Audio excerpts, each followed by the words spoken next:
My last area was interesting. A lot of crazy things happened that I never thought could happen to anybody, especially a missionary.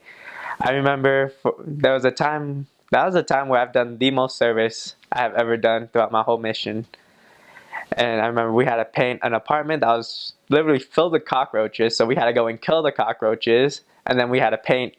And then the cockroaches would walk on the wet paint, and we had to go paint again.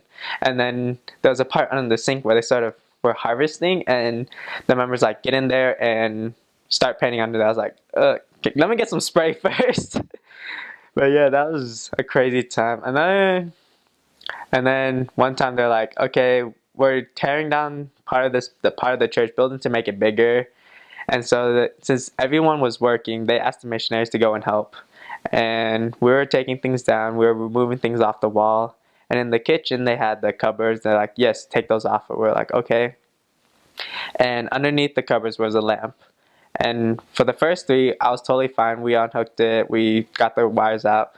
But on the third one, I was unscrewing something, and a thread wire caught my finger, and I just yelped out super loud.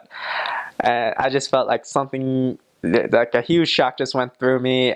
I was, so basically, the cupboard's right here, the sink's right here. So I'm leaning over the sink, trying to reach up and grab it. And the wire caught me, and my knee falls in the sink, and I drop the screwdriver. And the bishop just runs in. He's like, Elder, are you okay? Are you okay? What day are we? I was like, are we Monday? He's like, no, I want the day. What day is it? What's the date? I was like, oh, just not out. It's this day. But yeah, that was just a lot of craziness.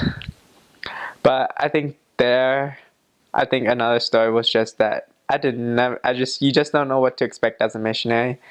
I mean, we just got done go on exchange with our zone leaders who are Chinese speaking elders. And during the exchange, I got to learn a couple Chinese words, and I was telling them to my companion. And then afterwards, our train came and we got on it. On our way back, there was a lady that was looking at us, and she was speaking. She was looking at and speaking directly to us, but I did not know what she was saying. I turned to my companion. I was like, "Is she talking to us?" And then we looked back, and she's like, and at that moment, I was like, oh, she's speaking to us in Chinese. Like, we don't speak Chinese at all. And then I told her, I was like, we can speak English. She's like, yeah, I can speak English too. I was like, so you know Chinese and English, but you don't know French? She's like, yeah, I'm visiting here from London, but I did study abroad in China. I was like, oh, that was a fun time. Because literally, it was just like, the only word we understood was Poissy, which is the name of a city in our area. She she was like, Zhongje, Zhong, Poissy. I was like, I have no idea what you're trying to say to me. I'm sorry, I can't help you. Because also, we're talking about the Chinese lady that they want to go visit. Her name was Chen Xiaoyan, and then she thought, oh, okay, these guys speak Chinese, and I'm lost, so I can ask them for help. I was like, okay.